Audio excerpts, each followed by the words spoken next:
देश में कोरोना संक्रमण की रफ्तार कम होने का नाम नहीं ले रही। इस बीच कुछ राज्यों में वायरस का कहर दोबारा शुरू हो चुका है। हालात लगातार बिगड़ते जा रहे हैं। और आपको बता दें, इस बीच प्रधानमंत्री मोदी राज्यों के मुख्यमंत्रियों के साथ आज बैठक कर रहे हैं, जिन राज्यों में कोरोना के मामले काफी तेजी से बढ़ रहे हैं। इन राज्यों में कैसे कोरोना के बढ़ते मामलों पर शिकंजा कसा जाए, इसी मुद्दे पर ये चर्चा है।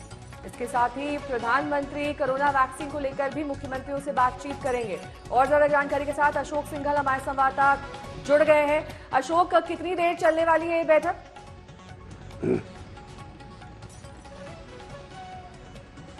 जी अभी मैं अब सवाल आपका ठीक से सुन नहीं पाया, लेकिन अभी बैठक चल रही है। सबसे पहले गृह मंत्री अमित शाह ने ओपनिंग रिमार्क्स रखे इस मुख्यमंत्रियों की बैठक में। उसके बाद अलग अलग राज्यों के मुख्यमंत्री अपनी बात रख रहे हैं। सबसे बड़ा मुद्दा यही है कि जो स्थिति खराब होती जा रही है, कोरोना के केसेस लगातार बढ़ते जा रहे हैं, उसको कैसे कंट्रोल किया जाए। राज्य बता रहे हैं कि उनके यहाँ पे क्या स्थिति है, उन्होंने क्या कदम उठाए और केंद्र से क्या उनको जरूरत है।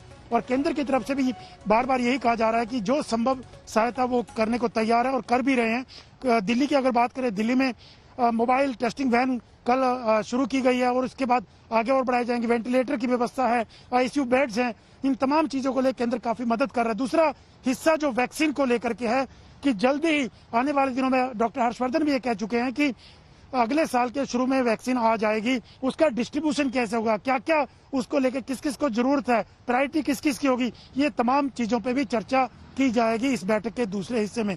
और अभी जो है मुख्यमंत्री अलग अलग अपनी बातें कर रहे हैं और खासतौर से दिल्ली में जो स्थिति खराब हुई है, राजस्थान हो, मध्य प्रदेश हो, गुजरात हो, तमाम राज्यों में, उसके बारे में कैसे इनको रोका जाए, कैसे थामा जाए, इस पे चर्चा विस्तार से की जा रही है। अशोक, अभी किसी मुख्यमंत्री को बोलने का मौका मिला क्या बैठक में? कुछ खबरें आ रही हैं आपके पास?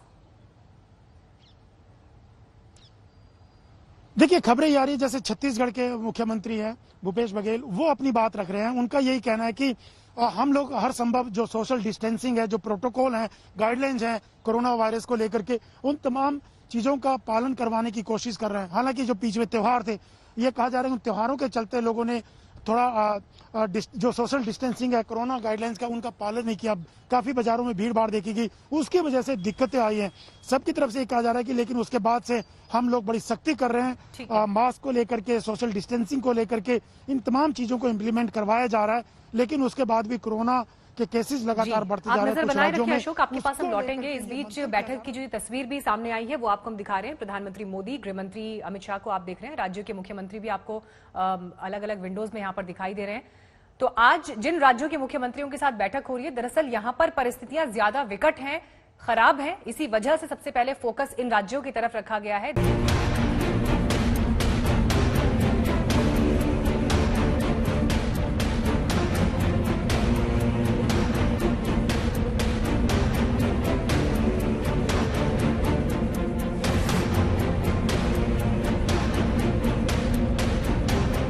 पहाड़ों पर नवंबर में ही दिसंबर वाली बर्फबारी हो रही है। सफेद आफत ने इस बार नवंबर की शुरुआत में ही दस्तक दे दी। आम लोगों के लिए समय से पहले हुई बर्फबारी जहां परेशानी का सबब है, वहीं मौसम वैज्ञानिकों को भी थोड़ी हैरानी हो रही है।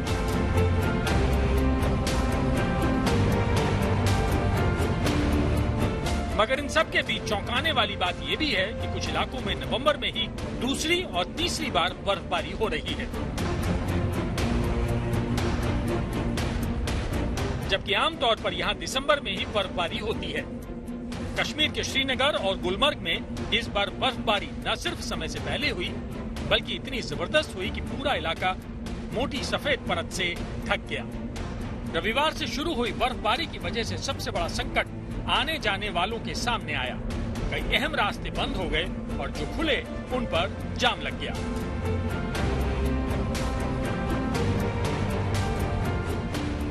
बर्फबारी की खूबसूरती के बीच जिंदगी की एक सच्चाई ये भी होती है कि जो पहाड़ी रास्ते होते हैं, संकरे होने के कारण और बर्फ के कारण जो सड़क फिसलती है, उसकी वजह से यहाँ पर गाड़ियों का जाम बहुत लगता है। अब कश्मीर जैसा जो इलाका हुआ, वहां पर तो सड़कों को इसीलिए खाली कर दिया जाता है क्योंकि वहां पर सेना की आवाजाही के लिए कनेक्टिविटी बहुत जरूरी है।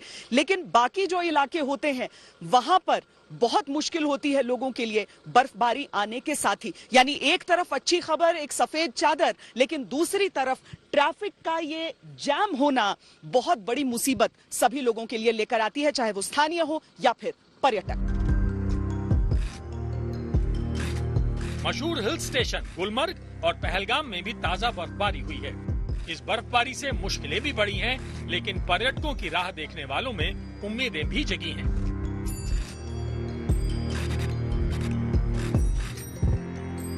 यहाँ पर गुलमर्ग में इस समय हम आपको दिखा रहे हैं जिस तरीके से यहाँ पर बर्फ पड़ रही है। गुलमर्ग स्वागत के लिए तैयार भी हो चुका है और इसीलिए ये बर्फबारी तो हमें एक तरफ दिखती है, लेकिन उस बर्फबारी के साथ ही थोड़ी मुश्किल, ये पूरा आपको साफ करना पड़ता है। जी मैम। लेकिन बर्फ फिर भी अच्छी लगती है या बुरी? नहीं, बर्फ तो अच्छी लगती है। अच्छी लगती है। यहाँ पर आप लोग इस बार उम्मीद कर रहे हैं कि टूरिस्ट आएंगे? इंशाल्लाह इंशाल्लाह। बीती रात से बर्फ यहाँ पर पड़ रही है। टूरिज्म के हिसाब से गुलमर्ग के लिए अच्छी खबर और अच्छी तस्वीर। देखिए, आप दूर अगर वहां तक देखेंगे, आमतौर पर गर्मी के महीने में अगर आप आएंगे तो ये पूरा ग्रीन मेडो की तरह आपको नजर आता है, पूरी हरियाली नजर आती है। लेकिन इस समय ऐसा लग रहा है जैसे वो घास ही, बर्फ की घास ही पूरी दूर दूर तक।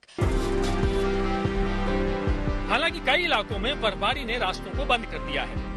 बर्फबारी की वजह से 434 किलोमीटर लंबे श्रीनगर लेह हाईवे को कुछ समय के लिए बंद करना पड़ा। जोजिला दर्रे में जबरदस्त बर्फबारी से सड़कों पर मोटी सफेद चादर बिछ गई और उन पर फिसलन बढ़ गई। मीनमर्ग, सोनमर्ग, जोजिला और जीरो पॉइंट पर ताजा बर्फबारी हुई। दुर्घटना से बचने के लिए दोनों तरफ से गाड़ियों की आवाजाही रोक दी गई। सोमवार रात से ही कश्मीर के ऊपरी हिस्से में बर्फबारी हो रही है। पहलगाम में 2 इंच और सोनमर्ग में 4 इंच बर्फबारी हुई। मुगल रोड पर 6 इंच मोटी सफेद चादर बिछ गई है।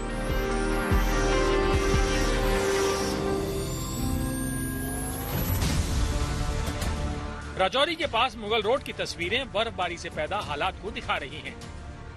बर्फबारी की वजह से मुगल रोड को बंद कर दिया गया है। जम्मू कश्मीर में जारी बर्फबारी से तापमान नीचे गिर गया है। रविवार को श्रीनगर में न्यूनतम तापमान -3 डिग्री सेल्सियस रिकॉर्ड किया गया, जो इस सीजन का सबसे कम तापमान है। गुलमर्ग में न्यूनतम तापमान -7.4 और पहलगाम में -5.4 डिग्री सेल्सियस पर पहुंच गया। पहाड़ों पर लगातार बर्फबारी जारी है, जिससे मैदानी इलाके ठिठुर रहे हैं। नवंबर में ही दिल्ली ने इस बार ठंड का 17 साल का रिकॉर्ड तोड़ दिया। मौसम वैज्ञानिकों का अनुमान है कि 25 नवंबर तक कश्मीर में ऐसी ही जबरदस्त बर्फबारी जारी रहेगी, यानी अगले 48 घंटे तक पूरा उत्तर भारत ठंड से कांपता रहेगा। गुलमर्ग में श्वेता सिंह के साथ अशरफ वानी, श्रीनगर, आज तक। उत्तराखंड और हिमाचल में भी भारी बर्फबारी जारी है। इन सबका असर मैदानी इलाकों पर दिखाई दे रहा है। नवंबर में ही मैदानी इलाकों में लोग ठंड से कांपने पर मजबूर हैं। हिमाचल और उत्तराखंड के पहाड़ों पर जबरदस्त बर्फबारी हो रही है। उत्तराखंड के बद्रीनाथ में बर्फबारी से तापमान में भारी गिरावट आई है। कुछ ऐसे ही हालात लाहौल के मनाली और केलांग में हैं। उत्तराखंड के औली में जमकर बर्फबारी हो रही है। यहाँ नवंबर में ही दिसंबर वाली सर्दी है। यहाँ 2 से 4 इंच तक बर्फ जम चुकी है। बद्रीनाथ, हेमकुंड, माणा घाटी, नीति घाटी समेत ऊंचाई वाली जगहों पर जहां बर्फबारी हो रही है, वहां निचले इलाकों में हाड़ कांपाने वाली सर्दी शुरू हो गई है। उत्तरकाशी में सोमवार की सुबह से ही पहाड़ों पर जबरदस्त बर्फबारी की शुरुआत हो गई। बर्फबारी से गंगोत्री के साथ ही पूरा हर्षिल बर्फ से ढक गया। सफेद चादर बिछने के साथ ही पूरी घाटी जबरदस्त शीतलहर की चपेट में आ गई। गंगोत्री का तापमान -2 डिग्री दर्ज किया गया। यहाँ तापमान गिरने के साथ ही नलों में पानी जमने का संकट खड़ा हो जाता है। वहीं लोगों को रास्ते बंद होने का डर भी सताने लगता है। हिमाचल के पहाड़ों पर भी जोरदार बर्फबारी हो रही है। पर्यटन के लिए मशहूर मनाली के रोहतांग में 20 सेंटीमीटर, लाहौल के केलांग में 3 सेंटीमीटर और मनाली में 6 सेंटीमीटर बर्फबारी हुई है। कुल्लू में मौसम को देखते हुए हिमाचल पथ परिवहन निगम ने बसों को चलाना बंद कर दिया है। शिमला के मौसम केंद्र ने 25 नवंबर को प्रदेश के 8 जिलों में भारी बारिश और बर्फबारी का येलो अलर्ट जारी किया है। पहाड़ों की बर्फबारी जहां मुसीबतें खड़ी कर रही हैं, तो वहीं पर्यटकों के आने की उम्मीद में व्यापारियों के चेहरे भी खिले हैं। हालांकि पहाड़ों पर तेजी से गिरते तापमान ने मैदानी इलाकों में ठंड का कहर बढ़ा दिया है। लाहौल में मनविंदर अरोड़ा और उत्तरकाशी में ओंकार बहुगुणा के साथ कमल नयन सिलोड़ी, चमोली, आज तक। पहाड़ों पर हो रही बर्फबारी की वजह से दिल्ली नवंबर में ही सर्द हो गई है। नवंबर महीने में पारा जहां 10 से 12 डिग्री पर रहा करता था, वो लुढ़ककर 6 और 7 डिग्री के आसपास गिर गया है। लिहाजा हर दिन ठंड का एक नया रिकॉर्ड बन रहा है।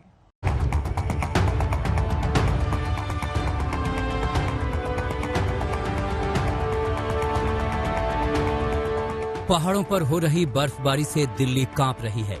आंकड़े बता रहे हैं कि दिल्ली में दिसंबर वाली सर्दी नवंबर में ही पड़ने वाली है। रविवार की सुबह दिल्ली के लिए 17 साल में नवंबर की सबसे सर्द सुबह थी। रविवार को दिल्ली का न्यूनतम तापमान सामान्य से 6.9 डिग्री सेल्सियस था, जो सामान्य से 4 डिग्री कम है। वहीं सोमवार को पारा 6.3 डिग्री सेल्सियस पर चला गया, जो ये सामान्य से 5 डिग्री कम है। इस बार नवंबर महीना कितना ठंडा है, इसका अंदाजा आप इसी से लगा सकते हैं कि पिछले 22 दिनों में ऐसी कई सुबह 2010 के बाद से नवंबर की सबसे ज्यादा सर्द सुबह थी।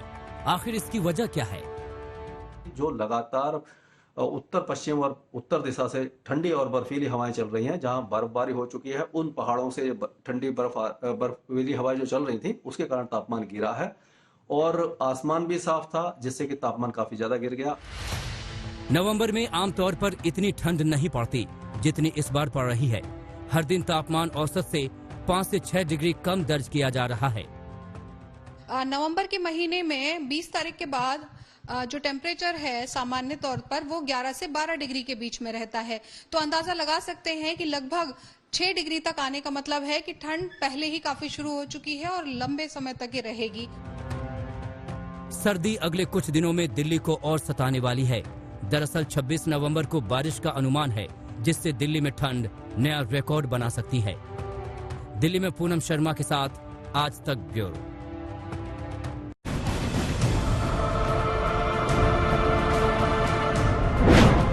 नवंबर में दिसंबर वाली ठंड का टॉर्चर। नवंबर में ही बर्फबारी से लग गए पहाड़। हिमाचल में भारी बर्फबारी का येलो अलर्ट। बर्फबारी से उत्तर भारत में ठंड का कहर। दिल्ली में टूटा 17 साल का रिकॉर्ड।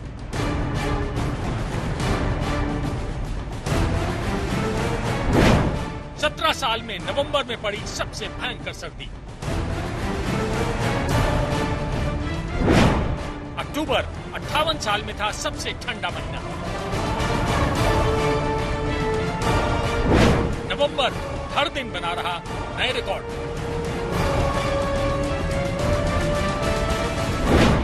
क्या दिसंबर में ठंड के सारे रिकॉर्ड टूट जाएंगे?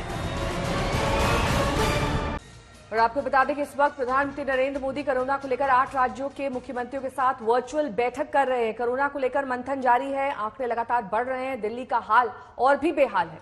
दिल्ली में लगातार चौथे दिन कोरोना से मरने वालों की तादाद 100 से ज्यादा रही, लेकिन लोगों की लापरवाही रुक नहीं रही है। सड़कों पर भीड़ दिखाई दे रही है, अस्पतालों में बेड्स के लिए मारामारी हो रही है।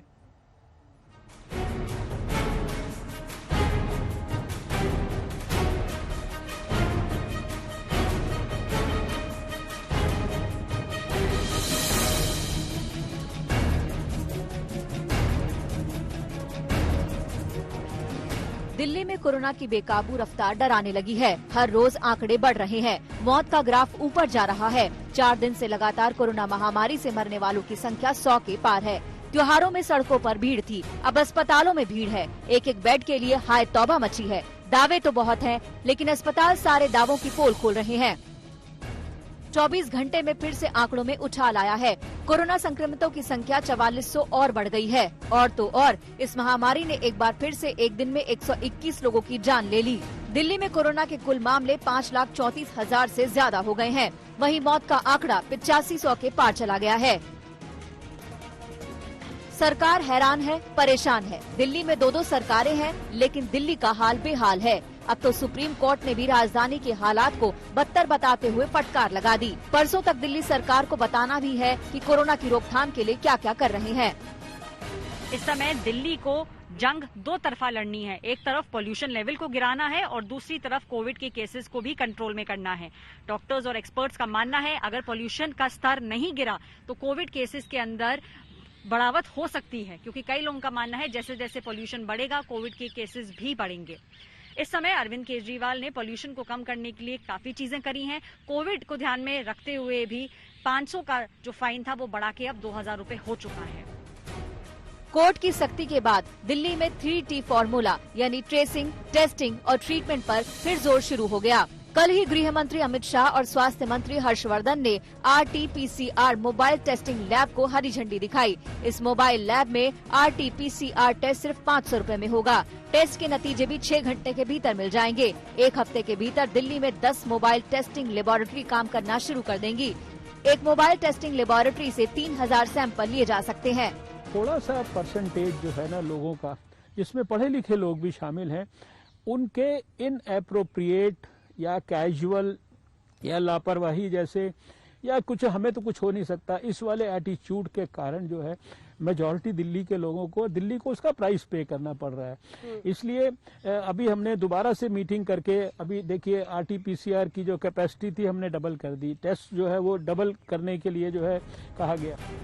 त्योहारों में ढिलाई ने दिल्ली की हालत ऐसी बिगाड़ी कि संभलते नहीं संभल रही। कहने को तो मास्क को लेकर कड़ाई कर दी गई है, लेकिन 2000 रुपए जुर्माने से भी लापरवाहों को फर्क नहीं पड़ रहा। सख्ती दिल्ली के बाजारों पर भी दिख रही है। लोगों की भीड़ जुटी तो नांगलोई में जनता मार्केट को 30 नवंबर तक के लिए सील कर दिया गया। दिल्ली की तंग गलियों में भी अब कोरोना का सर्वे शुरू हो चुका है। दिल्ली सरकार ने इस मुहिम के लिए सरकारी स्कूलों के शिक्षकों को भी जोड़ा है। ये टीम एक दिन में करीब 60 घरों तक पहुंचती है। दिल्ली में मौत के आंकड़े चिंता बढ़ा रहे हैं। लगातार चौथे दिन कोरोना से मरने वाले मरीजों की संख्या 100 के पार हो गई है। 20 नवंबर को महामारी से 118 लोगों की जान चली गई थी। उसके बाद ये सिलसिला चल पड़ा। 21 नवंबर को 111 लोगों ने जान गंवाई, तो 22 और 23 नवंबर को 121 और 121 मरीजों की सांसें बंद हो गयी। लोगों को समझना होगा कि कोरोना खत्म नहीं हुआ है, ये पहले से ज्यादा खतरनाक है। इसीलिए जरूरी है कि भीड़ भाड़ से बचें, दूरी बनाए रखें और मास्क जरूर पहनें। दिल्ली से संजय शर्मा और ऐश्वर्या पालीवाल के साथ ब्यूरो रिपोर्ट आज तक।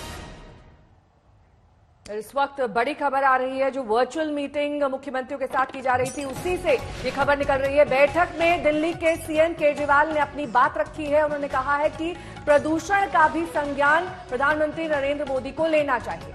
दिल्ली में कई वजहों से हालात बिगड़े हैं। पराली को लेकर PM दखल दें। प्रदूषण भी एक समस्या है। केंद्र सरकार के अस्पतालों में ICU बेड रिजर्व हो।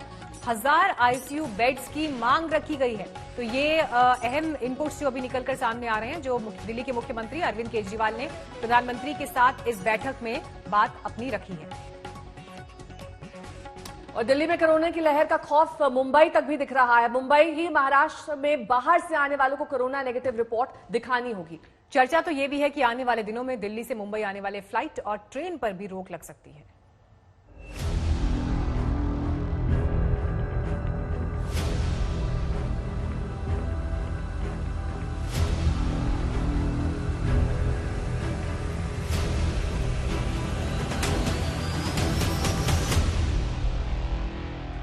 दिल्ली में कोरोना विस्फोट ने मुंबई को भी डरा दिया है। हर रोज 1000 से ज्यादा केस आ रहे हैं। डर है कि आंकड़ा और न बढ़ने लगे। यही कारण है कि बाहर से आने वालों पर अब सख्त पहरा होगा। बिना नेगेटिव रिपोर्ट के दिल्ली, राजस्थान, गुजरात और गोवा से आने वाले हवाई यात्रियों की एंट्री नहीं हो पाएगी। नए नियम 25 नवंबर से लागू होंगे। नियमों के मुताबिक बोर्डिंग से पहले यात्रियों को अपनी नेगेटिव रिपोर्ट जमा करानी होगी। मुंबई पहुंचने पर भी एयरपोर्ट पर उन्हें ये नेगेटिव रिपोर्ट दिखानी होगी। महाराष्ट्र में आने से 72 घंटे पहले यात्रियों को कोरोना जांच करानी होगी। दिल्ली, राजस्थान, गुजरात और गोवा से आ रहे यात्रियों के पास अगर कोरोना नेगेटिव रिपोर्ट नहीं होगी तो उन्हें एयरपोर्ट पर RT-PCR टेस्ट के पैसे देने होंगे और उनकी जाँच की जाएगी। टेस्ट होने के बाद ही उन्हें घर जाने की इजाजत होगी। अगर किसी की रिपोर्ट पॉझिटिव आती है तो संपर्क किया जाएगा और प्रोटोकॉल के मुताबिक उनका ट्रीटमेंट होगा। महाराष्ट्र राज्याने अतिशय महत्त्वाचा निर्णय घेतलेला आहे। या निर्णयाद्वारे दिल्ली असो, राजस्थान असो, गोवा असो, गुजरात असो, या राज्यातनं जर महाराष्ट्रामध्ये जर प्रवासी येत असतील त्यांना महाराष्ट्रात यायच्या पहिले 25 तारखेपासून RT-PCR चा टेस्ट हा निगेटिव्ह असल्याचा रिपोर्ट त्यांना दाखवल्याशिवाय दिल्ली, राजस्थान, गुजरात और गोवा से आने वाली ट्रेनों पर भी खास नजर होगी। इन यात्रियों को 96 घंटे पहले जांच करानी होगी। नेगेटिव रिपोर्ट न होने पर स्क्रीनिंग और शरीर का तापमान मापने के बाद ही उन्हें घर जाने की इजाजत होगी। कोरोना के लक्षण दिखने पर स्टेशन पर ही एंटीजन टेस्ट होगा। महाराष्ट्र और मुंबई में बढ़ते कोरोना केसेस का डर अभी भी एडमिनिस्ट्रेशन को सता रहा है। इसीलिए जो लोग गोवा, न्यू दिल्ली, गुजरात ऐसे स्टेट से ट्रैवल कर रहे हैं उनको RT-PCR टेस्ट कराना कंपलसरी कर दिया गया है। इसके अलावा मुंबई की अगर आप बात करें तो पिछले 3 दिनों से 1000 के ऊपर कोविड केसेस रिपोर्ट हो रहे थे, लेकिन कल के दिन सिर्फ 800 कोविड केसेस रिपोर्ट हुए हैं। मुंबई में इस वक्त तकरीबन 10,000 से कुछ ज्यादा क्रमांक है जो एक्टिव केसेस का है। मुंबई और महाराष्ट्र की सरकार यही चाहती है कि इतने ही केसेस या लगभग इतने ही एक्टिव केसेस बने रहे। फिर एक जो लहर आने वाली है दिवाली के बाद की, उससे बचने के लिए ये सारे रिस्ट्रिक्शंस महाराष्ट्र में लगाए जा रहे हैं। बस से सफर करने वालों को भी नेगेटिव रिपोर्ट के बाद ही महाराष्ट्र में एंट्री मिलेगी। महाराष्ट्र में कोरोना के आंकड़े दिल्ली की तरह भयावह तो नहीं है, लेकिन 24 घंटे में यहाँ भी 4000 से ज्यादा मामले सामने आए हैं और तो और महामारी ने 30 लोगों की जान भी ले ली।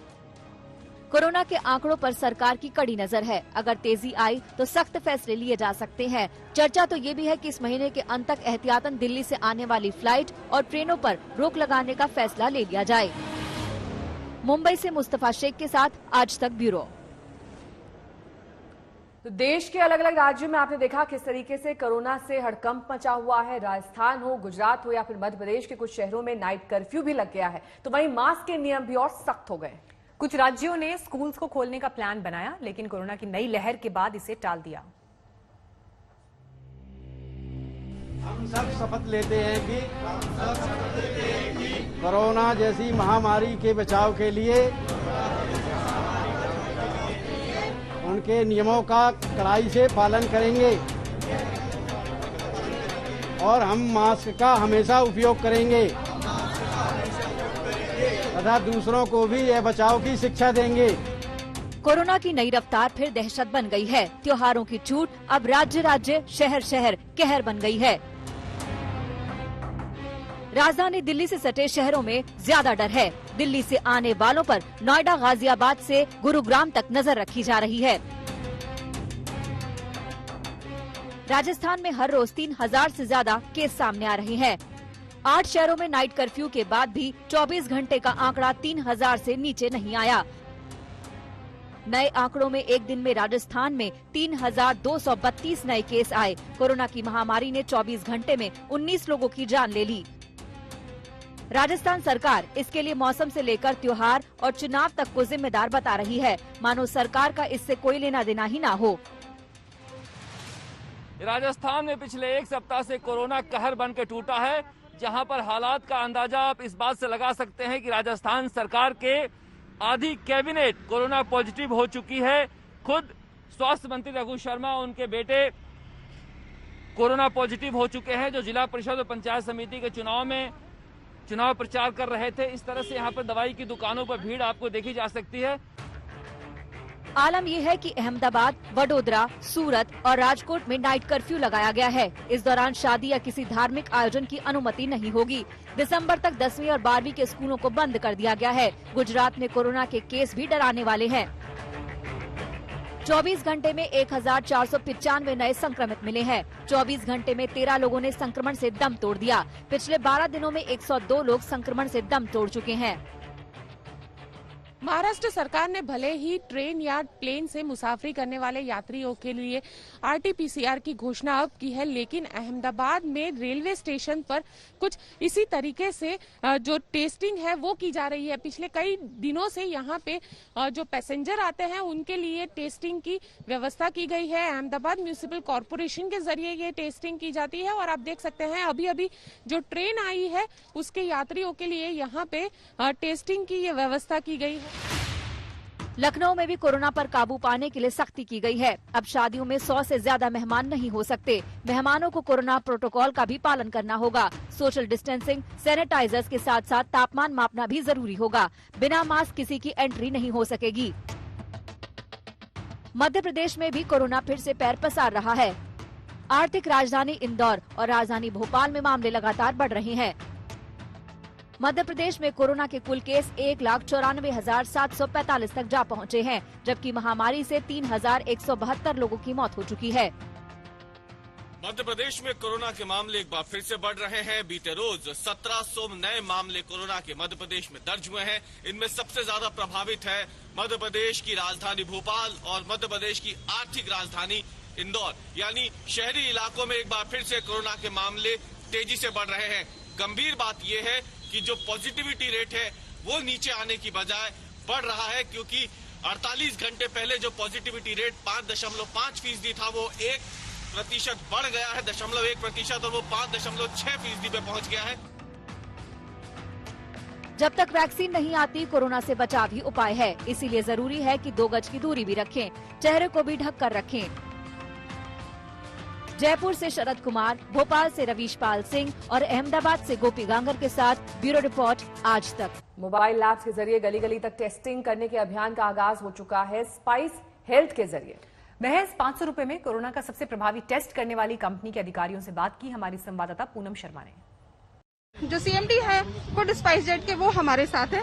सर बताइए इस इनिशिएट को लेकर और आम लोगों को इसका कितना फायदा है? देखिए, जितनी भी हम टेस्टिंग कर सकेंगे उतनी जल्दी हम कोविड की समाप्ति अपने देश से कर सकेंगे, ये ऐसा हमें लगता है। और टेस्ट करने में एक बड़ी कठिनाई ये थी कि बहुत महंगा टेस्ट आज हमारे यहाँ होता है, 2400 रुपए का टेस्ट होता है। और तो हमने जिस प्रकार से हवाई सेवा शुरू की थी, कम दाम पे हवाई सेवा, उसी प्रकार से हम कोशिश कर रहे हैं कि कम दाम पर हम RT-PCR टेस्ट कर सकें। मोबाइल टेस्टिंग की लेबोरेटरी है, तो जहां पर भी इसकी आवश्यकता हो उधर हम इस लेबोरेटरी को ले जा सकें। जहां पर जैसे कंटेनमेंट जोन्स हैं या जैसे एरियाज हैं जहां पर ज्यादा कठिनाई हो रही है, तो उधर हम टेस्टिंग कर सकें और जब वहां पर टेस्टिंग खत्म हो जाए तो हम उठा के कहीं और इसको ले जाएं। दूसरा, हम ये भी कोशिश कर रहे हैं कि जल्दी से जल्दी इसके रिजल्ट्स दे सके। आज लोग 24 से 48 घंटे वेट करते हैं रिजल्ट्स की, और हम कोशिश करेंगे कि इसके 6 से 12 घंटे में हम रिजल्ट दे सकें। अच्छा, इसके लिए किस तरह का स्टाफ, आपने कितना स्टाफ रखा हुआ है, किस तरह की ट्रेनिंग दी गई है, वो थोड़ा बताइए। इसमें काफी स्टाफ रखा गया है। हर वैन के साथ डॉक्टर हैं, PhDs हैं, साइंटिस्ट हैं। मतलब इस समय तक हमने तकरीबन 125 लोग हायर किए हैं और पहले चरण में हम 10 ये लैब बना रहे हैं और हमारी योजना ये है कि तकरीबन 100 वैन अभी अगले 2-3 महीने में हम इसकी खड़ी कर सकते हैं। स्पाइस हेल्थ की तरफ से जो इनिशिएट शुरू किया गया है उसकी CMD अवनीश सिंह हमारे साथ मौजूद हैं। अपनी क्या ख्याल पहला ऐसा आया जिसे देख के आपको लगा कि टेस्ट दिल्ली में होने चाहिए? हाँ जी, यही ख्याल आया कि इतने केसेस बढ़ रहे हैं अभी कोरोना वायरस के, और अभी वैक्सीन जब आएगी तब हम उसका भी इनोवेशन करेंगे। लेकिन अभी जो बेस्ट वे है केसेस को कंट्रोल करना वो यही है कि ज्यादा से ज्यादा हम टेस्टिंग करें और केसेस को जल्दी पकड़ के हम उसको फिर कंटेन कर पाएं। इसकी कीमत अभी क्या रखी गई है? अभी 500 रुपए रखी गई है। और क्या आप लेके चल रहे हैं कि 1 महीने में कितने टेस्ट आप कर पाएंगे? कितनी ये आपके पास वैन होंगी, कितना स्टाफ है, डॉक्टर्स है, वो सब थोड़ा बताइए। हमारा जो एक वैन है 2 RT-PCR मशीनों के साथ 3000 टेस्ट कर सकता है एक दिन में, और अभी एंड ऑफ द वीक तक हमारे 10 वैन खड़ी हो जाएंगी। और यही प्लान है कि जल्दी से जल्दी हम स्केल अप करें और सबसे जो कंटेनमेंट जोन्स है इंडिया में उधर इन वैन्स को सिचुएट करें। अच्छा, दिल्ली में कितनी वैन रहेंगी अगले 1 महीने के दौरान? अभी तो आज भी शुरुआत हो गई है। हाँ जी, तो जैसे कि मैंने कहा अभी 10 वैन इस हफ्ते खड़े हो गई हैं और हम जल्दी से जल्दी कोशिश कर रहे हैं स्केल अप करने का। और कितने डॉक्टर्स की टीम आपके पास है, कितने एक्सपर्ट्स आपके पास है? एक वैन के अंदर 5 टेक्नीशियंस होते हैं, एक MD और एक PhD होता है, और हर वैन के लिए इसी सिस्टम को रेप्लिकेट करना होता है। और टेस्ट के जो रिजल्ट हैं वो कब तक आएंगे? जैसे एक वैन मुझे लगता है 3000 आप टेस्ट कर सकती है, तो ऐसे में कितनी वैन अगले 1 हफ्ते में आप उम्मीद कर रहे हैं रहेंगी और कितने टेस्ट आप रिजल्ट दे पाएंगे? तो जैसे कि मैंने बोला 10 वैनों की का प्रेपरेशन शुरू हो गया है और ऑलमोस्ट प्रिपेयर हो गई हैं वैन्स एंड ऑफ दिस वीक तक। और रिजल्ट जो है ये RT-PCR का रिजल्ट 6 घंटे में आ जाएगा। ये एंटीजन और रैपिड टेस्ट नहीं है, RT-PCR ही है जो सबसे एक्यूरेट टेस्ट है कोरोना वायरस का। और इसमें क्या उम्मीद हम रखें कि क्या इस टेस्ट की कीमत और धीरे धीरे कम हो सकती है जब हमें लगे कि और ज्यादा टेस्ट हो रहे हैं या और वैन आ रही है, तो कीमत घट सकती है? जी देखिए, मैं उम्मीद तो यही करूंगी क्योंकि अभी जो दिल्ली में टेस्टिंग हो रही है वो 2400 रुपए में हो रही है और हमने ऑलरेडी इसका 500 रुपए कर दिया है। तो अब उम्मीद तो यही रहेगी कि बस कम होते रहे और जल्दी से जल्दी लोग बस टेस्ट होते रहे ताकि ये पैंडेमिक कंट्रोल हो पाए।